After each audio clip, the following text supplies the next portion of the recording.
You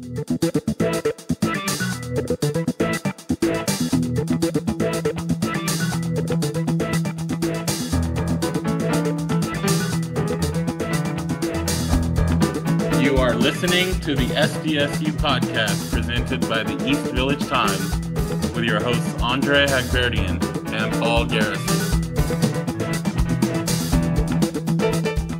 Welcome, listeners, back to another episode of the SDSU podcast. I'm your host, Andre Hagberdian. We'll be joined shortly by my co-host, Paul Garrison. This is episode 134, and it is Mother's Day. This is our third year of existence for the podcast, and it's our third Mother's Day episode. I always enjoy these episodes because it kind of provides a more human aspect, family aspect of some of the players and teams that we cover on a year-round basis. This year's episode includes interviews with two football moms, two players that are currently on the San Diego State roster. Their moms joined us on this episode. First was LB Tanner, who is the mother of tight end Logan Tanner, number 89. And second was Diana Anderson, who is the mother of linebacker Brady Anderson. As you will hear their stories and how they supported their children as they were moving up and growing older and becoming Division I college athletes.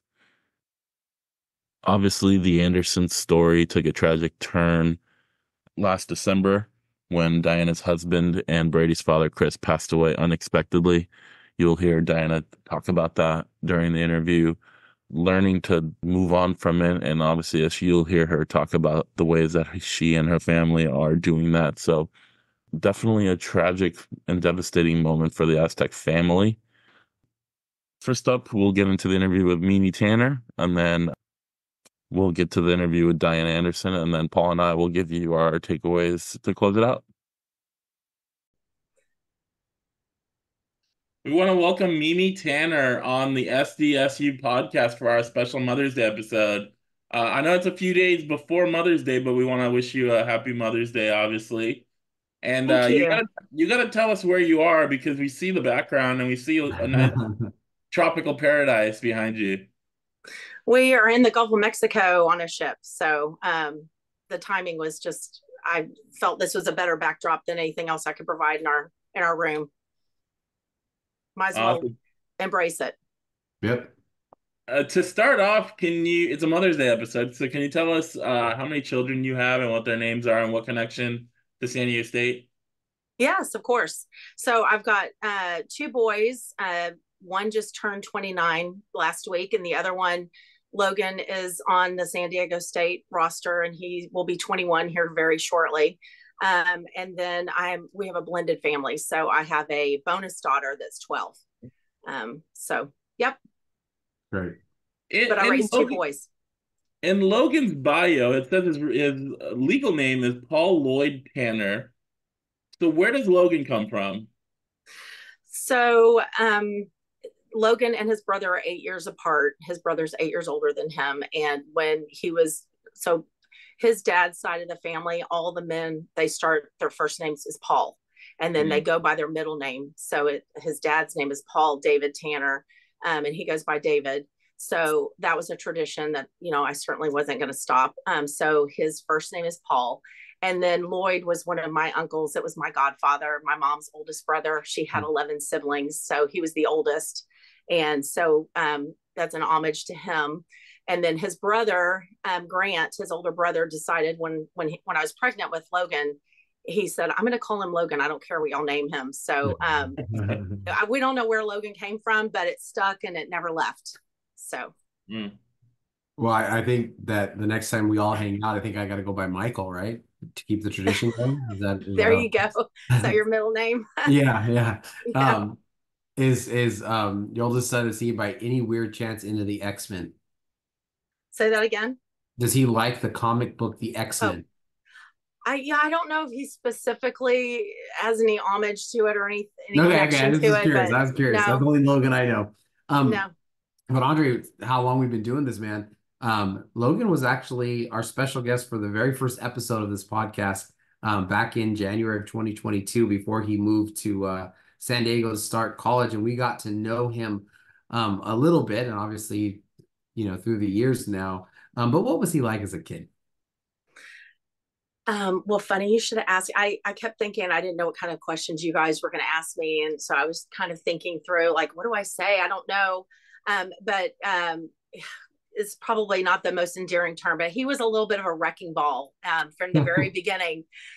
He's a good kid and he cares about people, but he is very determined. And one of the funny, he's probably going to kill me for this, but one of the funny stories that I was thinking of is a joke that his older brother and I laugh about all the time is when he was really little, I would be driving his brother to school and he would be in his car seat in the back seat because again, they're 8 years apart. And so Logan was kind of the tag along. He had to go along for everything. We're dropping his brother off at school, picking him up from school, going to sporting events and dropping him off at practices and all that kind of stuff. And early on, Logan obviously despised the car seat.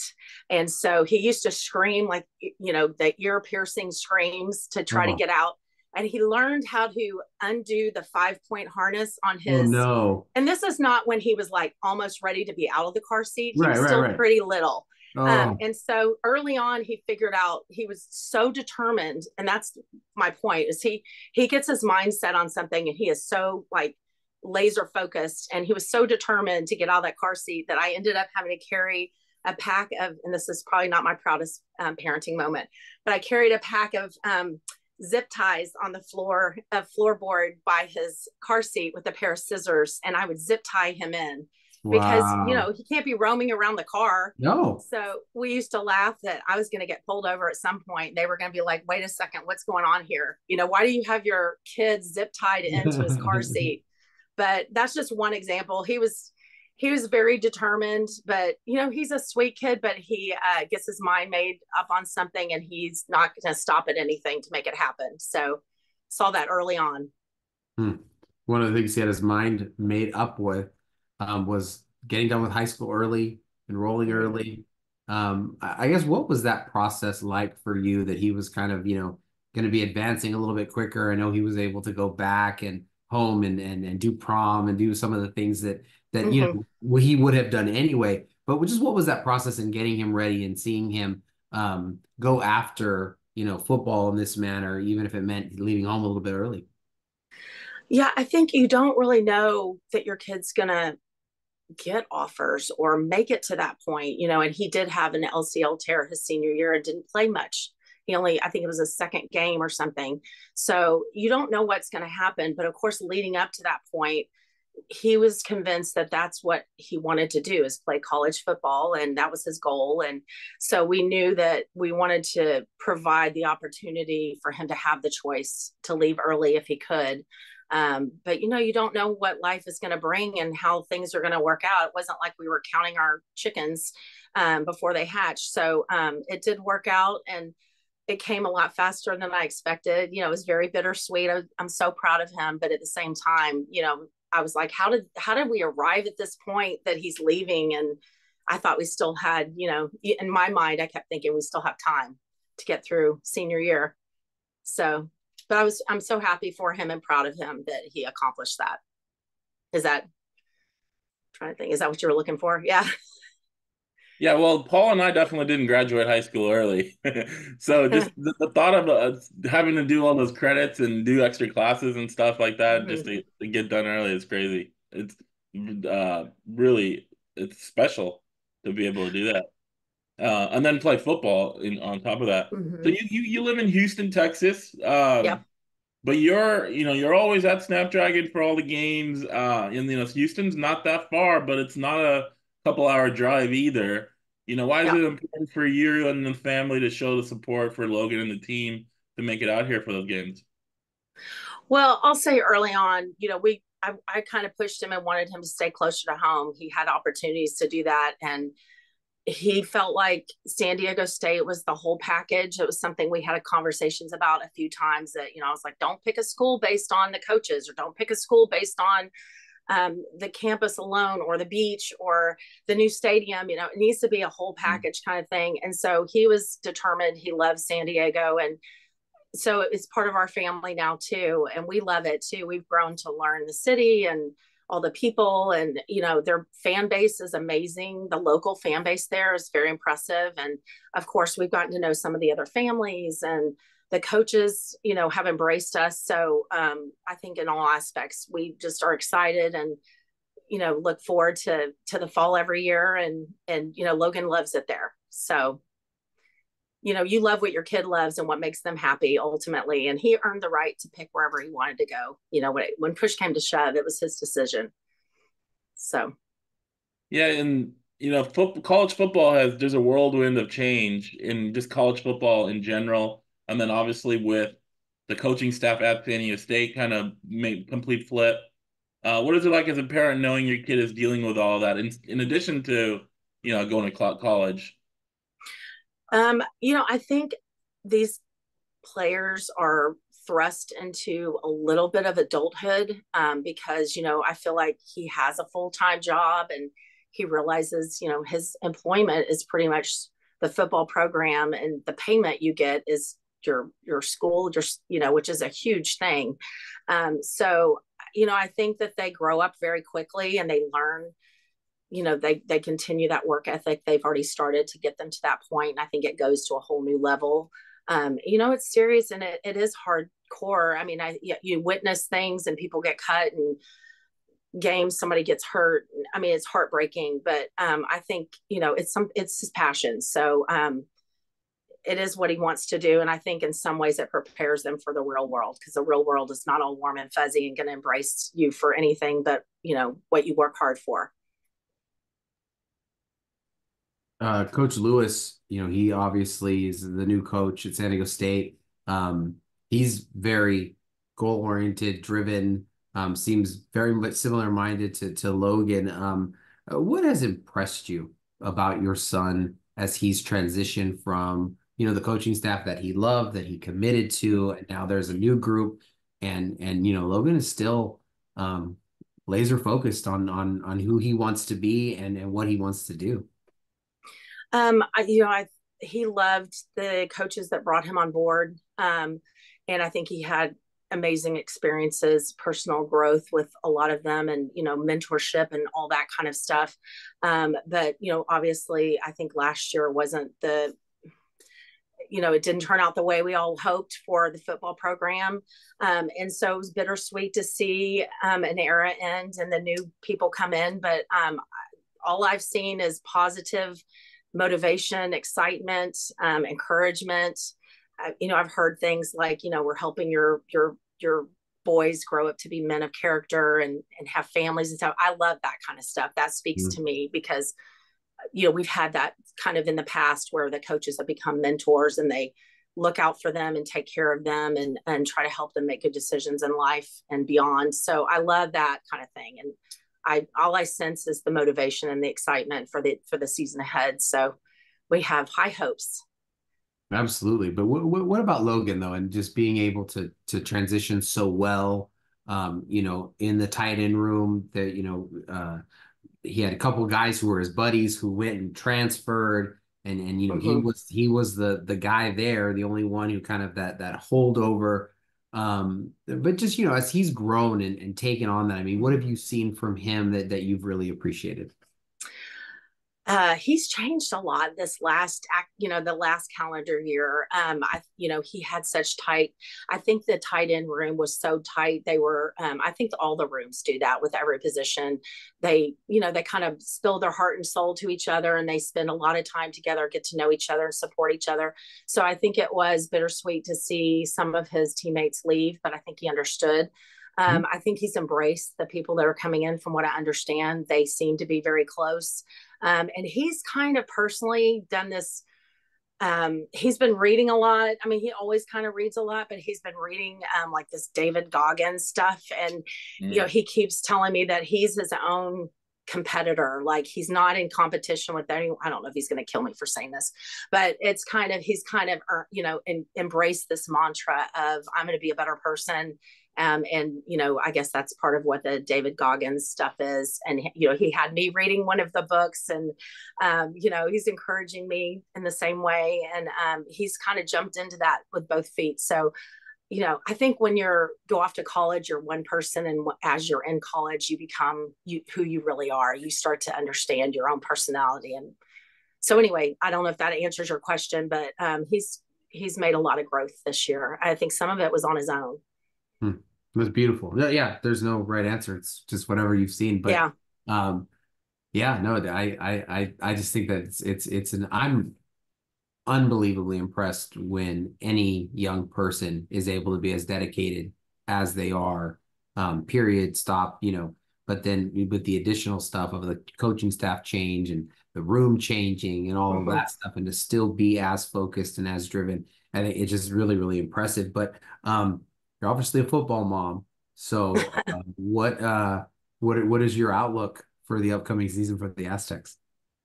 Well, I mean, I guess I get my feelings from Logan, and we're not around them. We're in Texas and he's in California, but what I pick up from him is kind of what I embrace. And I just feel like, it's all positive. He's pumped up. I feel like the whole team seems like they're really pumped up. Everybody's excited. And, it just seems like there's a lot of positive affirmations that surround Coach Lewis and his staff, and all the coaches. And Logan's gotten really close with Coach Lindley. And, I think he's really just thrilled. And so I feed off of that. That's kind of what I know. That's my lifeline, is through him. So, yeah. We've spoken a lot about Logan and the team, but let's tell us a little bit about yourself, what you do for a living. Did you grow up, born and raised in Texas, things like that? Yeah, so I grew up in Houston and lived there most of my life. I lived in Dallas for about 8 or 10 years, lived in Atlanta for a number of years. Logan was born in Atlanta, and he was a toddler when we were there, and I was zip tying his car seat. But yeah, I live an exciting life. I'm a real estate agent.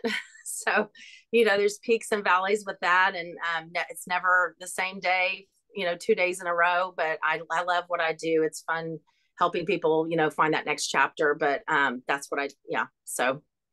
And I was a single mom for a while when Logan was little. And, there was a time where I was like, I'm a real estate agent. Like I'm squirreling away everything. You never know what next year or the year after is going to look like. So the fact that he, was able to play football at San Diego State was huge. And, I'm very, very thankful. And I'm glad he takes it seriously, and his work ethic is there, that he embraced it. Because some kids might say, yeah, I've had enough of this. I like college life. Absolutely. Yeah, definitely learned it from you and his dad. Right. We have some fun rapid fire questions to get to know you even more. What is your favorite food? Oh gosh. I'm probably not so fun with these kind of questions, but we have something in Texas called Tex-Mex. I'm sure y'all have heard of it. It's not traditional Mexican food at all. I'm sure it's an insult to that, but we kind of grew up with Tex-Mex, and it's something it's probably my favorite. Is there like a specific kind of Tex-Mex? Because it's more than just one dish. Ironically, Logan's calling, so I'm going to put him on. But of all people, so I'm sorry. Go ahead. What were you saying? No, I was saying, like, is there a specific dish part of Tex-Mex or is that's not one thing, right? There's a lot of things that are Tex-Mex. No, it's probably the spices, and I know there's a lot of cheese involved. It's not authentic Mexican, and enchiladas are, I love enchiladas. So whatever. I don't really turn any of it down. It's, yeah, it's probably an acquired taste for anybody outside the state. It's probably like, why do y'all like that? So. Yeah, no, my family's from the Dallas-Fort Worth area, so yeah, I did not know that. Yeah, so I'm from here, but they all grew up there, so that it kind of got its way in, and my friends would come over and they'd be like, "What is this, man? What your family's eating what?" No, it's good, just try. That's very cool. Very cool. I didn't know that either about Paul. We learn new things every day. Yeah. What about favorite movie or TV show? Oh, I'm so boring with this. I'm not a big movie person. I'm literally the complete opposite of Logan. He is a movie he loves watching movies. And apparently, he's told me the coaches have come in last year, maybe the year before, and like, what are you watching? And then they would go watch some of the movies he watched. He's definitely more of a movie person. But as far as TV shows, I don't know. We kind of joke around that we go to sleep at night with like Big Bang Theory or some of the old timey stuff. Nothing exciting. So, is Big Bang Theory old? Oh yeah. Well, I guess. I mean, I don't know. It's not new. Well, it's over. They don't have new episodes. Okay, I honestly missed it. I'm only now enjoying it on TikTok. Oh, how funny! I was a big fan. I watched it through the end. Okay. All right. Favorite musical artist or group? Oh gosh. I like a lot of genres of music. Oh God, I don't know that I have a favorite. I mean, I do kind of lean towards this is really weird. This is crazy, but I grew up kind of my two older sisters had a 65 Mustang that had no power steering and no power brakes, and they would tell me to hit the floor when they saw people they knew, like get down. And so they were always playing like 70s, like Journey and Eagles. And so I probably lean more towards the 70s than I do the 80s, but I also like country music, current country, past country, so. I can see the origins of the zip ties with the story you just told. Yeah. Yeah, I rode on the floorboard of that car more than I sat in the seat when they had to take me somewhere. And they were older, much older than me. So yeah. That's great. There probably are some parallels there. Do you have a favorite hobby? Gosh. I have to really think. I mean, we love traveling. I mean, back in the day, I used to sew a lot in high school. People knew that they would be like, where'd you get those pants? And I used to sew a lot when I was younger, and that was kind of part of my college degree. But, I wouldn't say I'm any kind of clothing connoisseur anymore, but, I'm trying, we just like to travel, and I don't know. I don't really have any specific, traveling I try to do a great one. That's great. Yeah. And I was going to say, Rachel, my wife, she went to a sewing class at a local library. So you're going to have to show her some pointers the next time we hang out. Well, she may be showing me pointers. It's been a long time since I whipped out my sewing machine. So I kind of miss those days. Last rapid fire. Do you have a favorite professional athlete, either when you were growing up or currently? Probably not. I mean, probably not. I mean, I admire the dedication and that athleticism, but it's a lifestyle for anybody that's accomplished anything. And I find that, just amazing because, life throws you curves and peaks and valleys. It's not those people that are on top, whether they're in the Olympics or they're a famous athlete, they weren't all on top the whole way up there. They have injuries and, so I guess I just have a respect for a lot of them. If you ask my husband, I'm sure he does, but he's a big, sports fan, but I don't have anybody in particular I would pull out. I was hoping you were going to say Conor McGregor, but I know that would have fit. Yeah, that would be, he's pretty consistent with that response. Yeah. Logan. And I was like, where'd that come from? He's told me before, he's like, Mom, if I wasn't a football player, I might have been, a WWE fighter. And I'm like, I don't know where that came from, but again, he may not appreciate me saying that. I don't know. I mean, I think honestly, everything that you've said in terms of, it fits a tight end perfectly. You know what I mean? Does it? Yeah. If you played another position, you wouldn't want to be a wrecking ball, but I mean, yeah, you're a tight end. That's what you do. But our last question, couple questions. Could you tell us about your favorite Mother's Day memory? If it was a gift, a specific moment, an entire day, just whatever comes to mind about Mother's Day. Gosh, that's a tough one. I will say, my kids have always made a point to acknowledge me and do sweet things. It's probably all the little things they do and the thoughtfulness and just remembering. But gosh, now you're going to make me cry. I remember a note that Logan gave me. I think he was nearing graduation at St. Pius, and he had written a note about how much he appreciated me. And then I remember when he told me he was definitely a junior or a senior in high school, and he told me he was proud of me. So now y'all are gonna make me cry. But we went through periods where my kids never worried where their next meal was coming from, but they knew we worked hard to provide things and we had expectations, but we also, there were times that we were stressed out and stuff like that. So for him telling me he was proud of me, was he's told me that a few, but I remember just breaking down.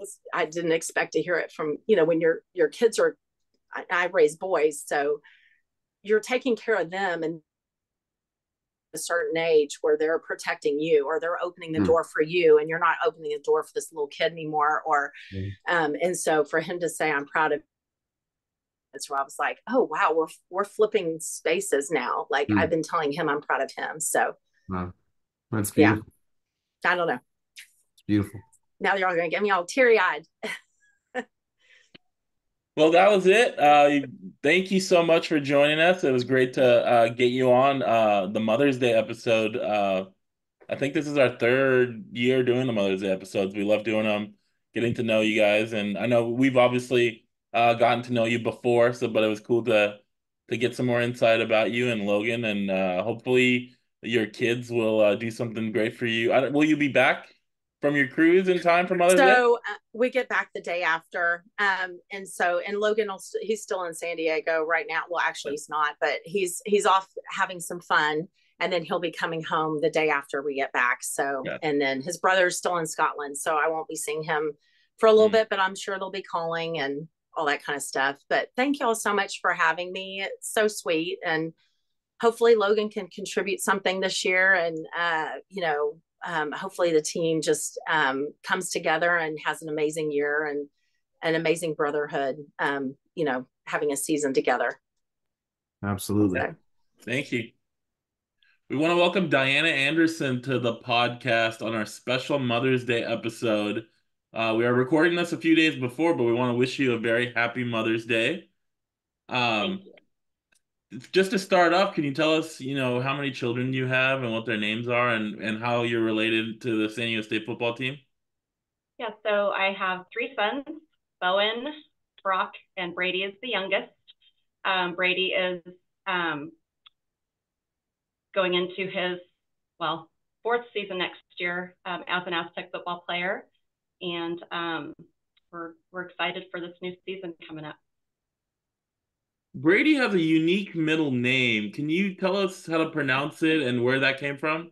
So it's Corbin, and he always gives me a hard time of it. So my oldest son, Bowen's middle name is after his dad, Christopher. And our middle son, Brock, his middle name is Landon. And it's a combination of my maiden name, Land. And so I said Landon Anderson for that. And so when Brady came along, I was like, well, we have to do something, special, since the other two, we put some thought into it. And so I came up with Corbin, and we spelled it that way because it's Bowen spelled backwards without the W, and Brock. So it's a combination of Bowen and Brock's names. Awesome. But it's pronounced Corbin. So Corben. Wow. That's awesome. Yeah, I know. I get Brady. Yeah, there's a story behind that, but he's never really, understood it. What was Brady like as a kid? Was football always in his plan? Always. Brady's dad was a high school varsity football coach for 25 years, and all 3 of our boys he coached. And so Brady has been around football his entire life. And Brady was always, as a child, a very intense child athletically. He was different from the other kids, whether it was whatever sport he played them all. But he was always the serious one on the team. And from day one, he wasn't out there to pick flowers or play in the outfield or, run around the bases and tackle each other like, little ones do. He was out there to win, and he was serious on the bench, no matter what sport. And all of his teammates knew that. And if they ever lost a game, they knew not to talk to Brady. We knew not to talk to Brady when he lost at something. And there is a story that Brady doesn't have any second place trophies or ribbons anywhere because they went directly in the trash when he got home if he got anything other than first place. He was an intense kid, but he was just competitive, so we didn't squash that. Absolutely. And you obviously, not obviously, but you were an athlete yourself, right? I was. Basketball, softball, Fresno City College. What kind of hooper were you, and which sport was your best? I think I think basketball I was better at, and it was more my love. I played softball also at the JC level because my dad wanted me to. But I loved basketball. I was a guard. So yeah, and in softball all the way until college, I actually played second base as a left-hander. And when I went to college, they wouldn't let me do that, so they changed me to first base. But yeah, it was a great time, and a lot of there's a lot of change when you go from high school to college. And so I played 2 years, and then I decided to hang it up and just have fun in college the rest of my time. So. You mentioned that your dad was a big influence on that. Was that a hard conversation when you told me you're hanging it up? A little bit. I think I prepared him well enough. I wasn't going to play softball, in college, and he talked me into it, and I was glad I did. But yeah, I think he knew. I gave him 2 years. That's perfect. And you mentioned your husband Chris. He played at Chico State. What kind of football player position did he play? Obviously before going into coaching. So he was a D lineman, and yeah, he played in Chico State, and then he actually played for a season in Australia for American rules football there right after we graduated from college. So and then he went into coaching.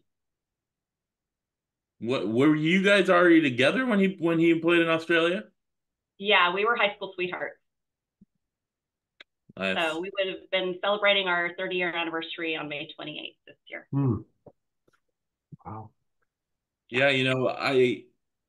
anyone that's familiar with Aztec football would know that your husband passed away shortly after the end of last season. We definitely want to send our condolences to the family.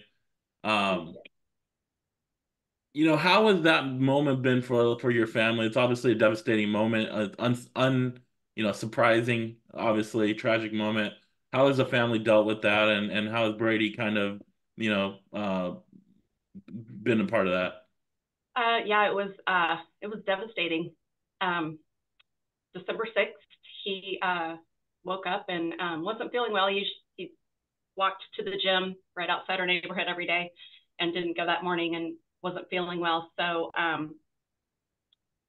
we ended up calling 911, and he didn't make it. It was cardiac arrest. We don't really know, have any answers other than that's what happened. He went into what they call VFib. So our 2 older sons live in Arizona, so I had to make that call. And Bowen, our oldest, called Brady and woke him up. And that was devastating to wake up to that phone call. I think that, thank God that I have my boys. They really, they all came that day, and they stayed with me. Luckily, Brady had finals. It was finals week, but he was able to get those done, and they all came home and stayed home with me for a month. And we were, kind of tried to navigate everything that month, and before they all had to go back. But Chris was Brady's best friend. He coached him, growing up, and they talked football every day. They would talk about how practice went that day. He would call or they would text and talk about the game plan for, the Aztecs and what his job was. And so for Brady, it's been rough. I'm not sure anybody really understands. I don't think that it's, you can understand, whether it's his coaches, his teammates, or his friends, what he has been through in the last 6 months. He went from losing his coaches that he loved, he grew to love for those 3 years, to losing his dad, who was his best friend, to having to get to know a whole new staff and a whole new defense, and go to class and keep his grades up. And I don't think that's an easy thing for people to understand what it takes to keep going for him. And I feel like he is he's the definition of resilience, and he's the epitome of an Aztec warrior in my eyes. And I'm so proud of him. You know, obviously it's happened recently, so I mean, if there's not enough perspective to be able to answer this question, you know, just you can pass or whatever. But I know that a lot of people who are listening to this conversation may also have experienced a loss. Is there any advice or anything that you've learned through your experience that maybe you could kind of give to the community? Just don't stop talking about them. I talk about Chris every day. I talk to him every day. And the boys and I, Chris's birthday was April 1st, and that luckily was Brady's spring break. So the boys and I decided to go take a vacation. And we've decided that every time we go on a family trip or we go someplace, we're going to spread a little bit of his ashes in that place and leave a little bit of him there. And so we did that, and it was a great bonding experience for us, just to spend time together and talk about their dad and laugh. Chris had a lot of sayings, and most of them referred to funny movies that we watched as a family. And so we constantly remind each other of dad's sayings. So, you know, it's just, I would say just don't stop. Like Chris, his saying that came about after he passed from a video that a student took of him. He said, "Tough times don't last, but tough people do." And so we have made that our family mantra. And so we just keep moving on, knowing that Chris would expect us to keep living, as hard as it is. Some days are worse than others. But you just have to keep breathing and keep getting out of bed every day. And that's what I just try to remind the boys, that, you know, Dad wants us to spend time together and laugh with each other. And, you know, in the spirit of continuing to talk about them and all of that, could you share with us a little bit more of how you met and started dating and fell in love? And as you were saying, you know, leading up to what is your anniversary month, as you said earlier in the episode. So we started dating our senior year in high school. We, of course, knew each other all 4 years. We started dating our senior year, and then Chris went straight up to Chico after we graduated high school and played for Butte College. And I went to Fresno City College. My parents weren't ready for me to go that far away to go to Chico. We both grew up in Porterville. So I did that, and then I transferred to Chico State for my last few years, and we decided to do the long distance thing for 2 years, and then stayed together. And he proposed to me like the week that we were graduating college, and we both then moved back home to Porterville to do our credential programs. We were both started careers as teachers, and he went to play for that season in Australia, and I stayed home and planned the wedding. And so yeah, we got married the next May 28th, and yeah, never looked back. Did you guys, what high school were you guys? Were you guys in Bakersfield, or was it a different? No. So Porterville's a small town about 45 minutes north of Bakersfield, so Porterville High School. Got it. I know Bakersfield, is that where you live now, is Bakersfield? Yeah. Yeah. And it's about a 4 or 5 hour drive to San Diego. I know your family was a big presence at all the games at Snapdragon. Why was it important to be, to show support to Brady and his teammates and for the whole family to be there? We love football. We're Brady's uncle. Chris coached with Brady's uncle most of the 20 years. His uncle Mike was the head coach, and Chris was always the defensive coordinator. And so it's just football, the family affair. It always has been. And anytime we could watch any of our kids' sporting events, we're always there. And, Aztec football is fun. And so we have just made it a family event. We tailgate. I think in the last 3 years, we've maybe only missed 1 or 2 away games. And so it's just, we love watching our kids in all of their activities. We always have. And so we just have fun going and supporting Brady and the rest of the team. Is the plan still to make it out to all the games this year? That's the plan. Definitely all the home games. I'm trying to work out being at the away games too. It's a little different. It's going to be a little different, but my 2 older boys will be at all the home games, and my rest of the family, my sister and brother-in-law, will be at as many as possible as well. You mentioned your 2 oldest boys are in Arizona. Are they near each other? What do they do? They are. They actually own a business together. So they work together every day, and they do e-commerce business. So they're together a lot. And what do you do, Diana? I'm a elementary school administrator. I work in the district office for the Rosedale School District. And I mean, give us your thoughts. You obviously sounds like you and your family are football junkies. So I think your opinion about this is as good as anyone's. I mean, what are you thinking about for the upcoming season for the Aztecs? I'm excited. It's a lot of new. I haven't had the opportunity to meet the coaches yet, but I think that everything they seem to be doing is great. I think change is always hard. Chris and I loved Coach Hope. People can have their own opinions, but as a human, we loved him. He was very, very personable. Every time we saw him, he always made it a point to come talk to us. Same with Coach Maddox.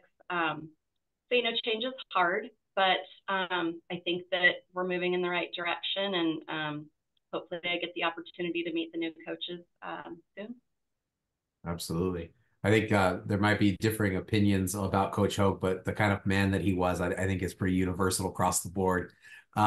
Just have some rapid fire, kind of more fun questions. What is your favorite food? Oh, favorite food. I guess it depends on where I'm at, but I would say favorite just everyday food, probably a good burger. Yeah. And, fancy food, I would say steak and lobster, of course. Awesome. Do you have a particular, either the fancy or the daily, do you have like a particular burger or steak that's kind of your go-to? I like a good ribeye. Burgers, I guess it just needs to be nice and juicy and I love avocado on my burger. So okay, there you go. What about your favorite movie or TV show? Favorite movie is the family favorite would be Christmas Vacation. That's one that Chris would start playing in November, and it would just be on replay 24/7. So that's a family favorite, and we cite a lot of quotes from there. So, yeah, I would say that's got to be the one that's what Chris would say. That's awesome. And what about musical artists, group, things like that? So I have a wide range of musical likes, going from Kid Rock to Pink to yacht rock. Like I like a lot of different things. I'm actually going to see Justin Timberlake here in a few weeks with my sister and nieces. So I have a wide range. Okay, I like I it. learned about yacht rock recently because my Yeah. friend got a boat and he's usually we're hip hop guys and he's playing this rock music and I'm like, what happened? He's like, dude, this is yacht rock. And I was It's like, like that. you had to explain that to me. So yeah, when you said that, I know exactly what you're talking about. Yeah. I had to quickly look it up just to make sure I was thinking of the same movie. As an elementary school teacher, but also parent, at what age is Christmas Vacation like appropriate and good and do all the because 80s had a different little ratings. Those kind of meant different things.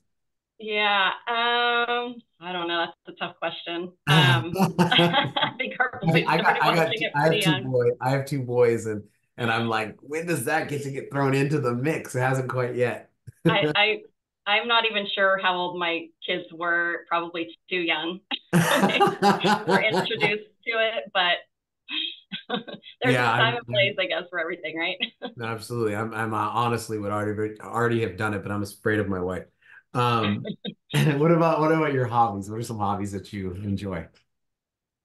Um, I mean, hobbies have always just been our kids Mm. traveling around to their activities and their sporting events. All three of them played multiple sports, and so um, yeah, I've got to find some hobbies now. But before it was just Chris and I. Once we became empty nesters, we just enjoyed going out and hanging out in the backyard and just going and watching our kids play. Absolutely. And then do you have a growing up or presently, do you have a professional athlete that you really like and have kind of always, admired? Um, I mean, I guess Kobe Bryant probably, um, he's the first one that comes to mind. Yeah, I would say him. Awesome. Last question for you, Diana. It is a Mother's Day episode, so can you tell us what your favorite Mother's Day memory is? It could be a gift, an entire day, a specific moment, anything. So I think just we had a tradition, Mother's Day tradition every year. Um, Chris would have the boys, I would get breakfast in bed, and then it was a pool day, and it was just a me day, and the boys would have to serve me all day by the pool. And so that was just an every year I looked for. That was the best.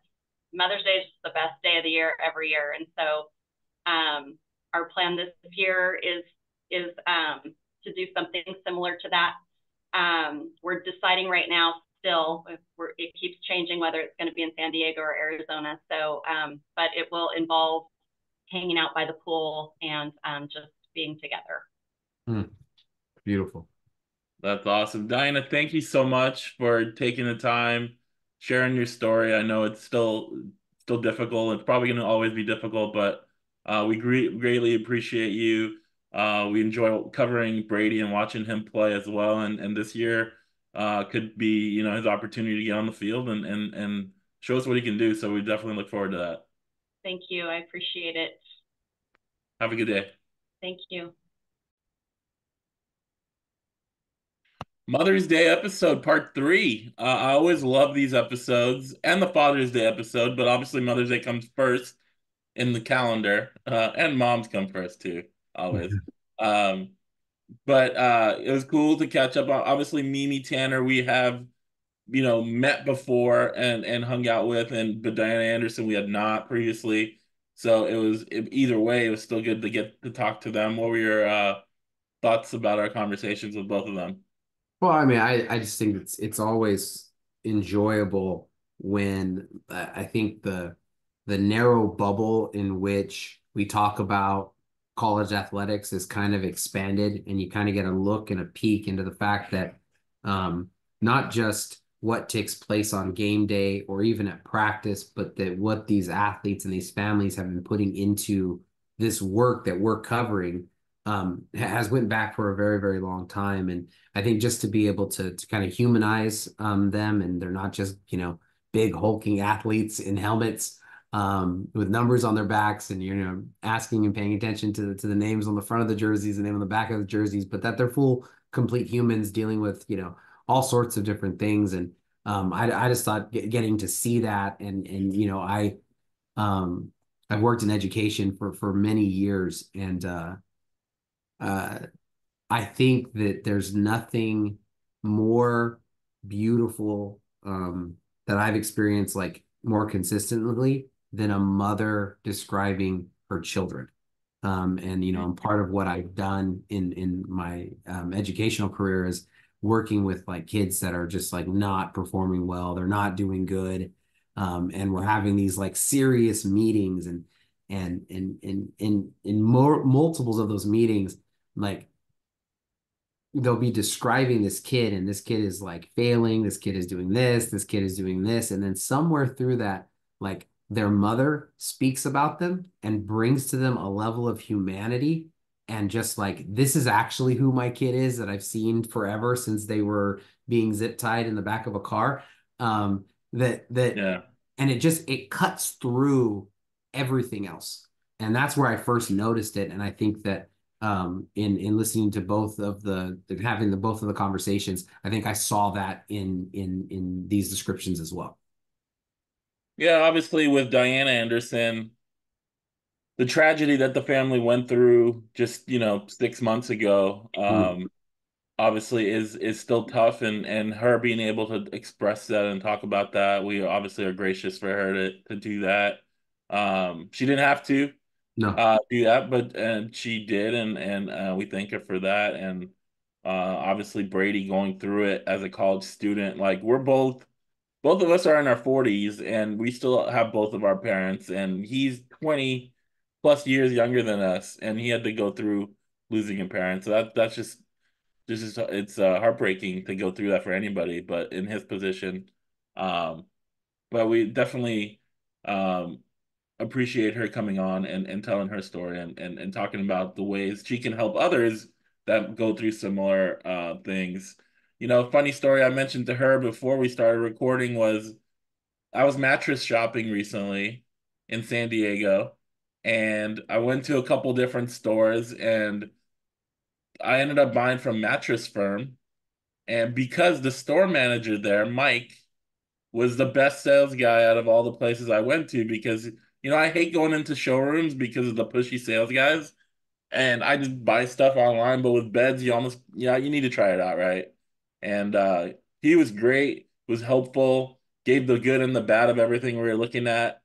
And then as we were basically getting contact info, he noticed I was wearing the SDSU podcast shirt, and he's like, "Oh, what do you cover on the podcast?" And I said, "Football and basketball." And he was like, "Oh yeah, one of my good friends' sons plays on the football team." That's all he said, and I was like, "Well, you got to tell me who it is." And he said Brady Anderson, and obviously we talked about the what had happened recently, but he texted Diana basically saying like, "Hey, do you know this guy?" And she's like, "Oh yeah, I know Andre." And then like an hour later, we actually decided to go buy the bed from him because the other place we went to didn't work out. And he's like, "Oh yeah, Diana already responded and said, oh yeah, of course I know him." So it was a really cool story, and that was like, and I messaged her and told her about that too. So I don't know, real cool. I think parents of athletes get such a bad rap because of all the things we see in social media and all the things we see just in Little League and in playgrounds across the country, right?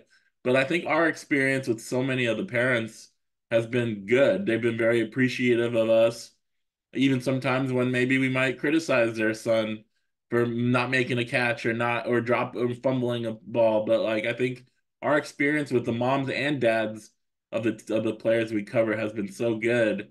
And this is just an extension of that, having them on and talking to them and hearing their stories. Absolutely. And I also think it's a good timing in terms of in terms of them being on, because SGSU really needs Brady Anderson and Logan Tanner to make that leap to the next level in their careers. They both play a position of need where a lot of players that SDSU had counted on last year, some of their best players, have departed, and they're really going to need them to step up. And so I think it's also and the I think the hopefulness of where they're at in their careers, I think really came about because, each of these guys have paid their dues and they've been working out and been consistent. They've been doing all the things that they need to do. And now it's time to see if all of that is going to, play out on the field on Saturdays in the fall. I think the other piece of it that's always I always enjoy is what they talk about when it's about like their Mother's Day and things like that. And we've talked about this before, but how it's different from what like the fathers say compared to what the moms say, Yeah. Um, but I think that the traditions that they were talking about to honor Brady's dad Chris and to honor him as they went on that vacation and how they're going to be by the pool somewhere and they're going to do and keep that like not just the memory but just the spirit of what they had always done and continue that into the future. I thought was beautiful. And then, the little things that Mimi said that they would get in. I mean, gosh, man, like this week is Teacher Appreciation Week around campuses and all that kind of stuff. And like I've gotten a couple of those kind of notes, like my one today that I got. I didn't like you at the very beginning, but now I've applied myself and like you a whole bunch. And I'm like, thanks, I think. But like I just eat up these letters from my students. Is Like that it's anonymous? oh no, Okay. no, But you no, know no. who sent who Right, wrote. right. Like here, I need you All to right. read this. And then they meant it in like the absolute best way. And it's just they're ninth graders, this is how they talk. It's like beautiful and amazing. But just funny, the phrasing. But like to have your kid tell you, like, I've watched you live and I'm proud of the way that you live. Oh my goodness, like that's the dream, and so I really enjoyed that part of our conversation. Yeah, I think as you said with Brady and Logan, um, we thought Logan might have a breakout last year because Ryan Lindley was talking about all the 12 and 13 personnel they were going to play, Right. and then Jay Rudolph leaves Mhm. after a couple games, um, and we thought Logan would have that opportunity, and it just didn't come. But I think this year has to be that moment. I think Jude Wolf has definitely stepped up as an incoming player. We saw that in the spring game. We saw that in practice. We've heard it from the coaches. But I think Logan, it kind of has to be that number two guy behind him. Um, Getting on the field, blocking, catching passes, and being dynamic. And I think he can. And when I think of Brady Anderson, the football player, I think about what Coach Maddox said last year when we talked to him about how they had to put him as a pass rusher because his pass rushing skills as a Sam linebacker was really good. And now he's playing more of an inside linebacker role in the 4-2-5 where he may not get those pass rushing opportunities as much, and he might have to play more of a zone or a coverage or more of an attacking the run game, things like that. So I think he's got a good opportunity. I mean, they brought in Owen Chambliss, Latuli. Cody Moon is still there. They brought in that Kyle Moretti, who just committed, who's more of an off-ball linebacker. There's going to be competition there, but the best players, as all the coaches say, will play, and Brady will have a chance to play. Yeah, and as I said, they got numbers for sure at all of those positions. And what they need is they need the guy to step up. They need somebody Yeah. who's just a dude at those positions that you're just like that. The opposition is going to circle and they're going to say, we can't let 4-2 beat us. We can't let 8-9 beat us, and like that's it. And I do think that they have the athletic ability to do it. Um, and I think both of them have, um, they're both, I think, a little bit undersized in terms of their measurables and things like that. And so they have to figure out how to be them and how to excel as them. But I think both of them have shown flashes in practice in games that they can be players that their moms have seen them working towards their entire lives. And I think Aztec fans, that's one of the things absolutely to be looking for this upcoming year. Yeah, as this is a Mother's Day episode, happy Mother's Day to all the listeners out there who are mothers. Happy Mother's Day to my mom and Paul's mom and Paul's wife, Rachel. And all, as I said, all the moms out there that are listening. As always, we appreciate you guys. Make sure to like, subscribe, follow, share on all your favorite platforms. We'll talk to you guys next time.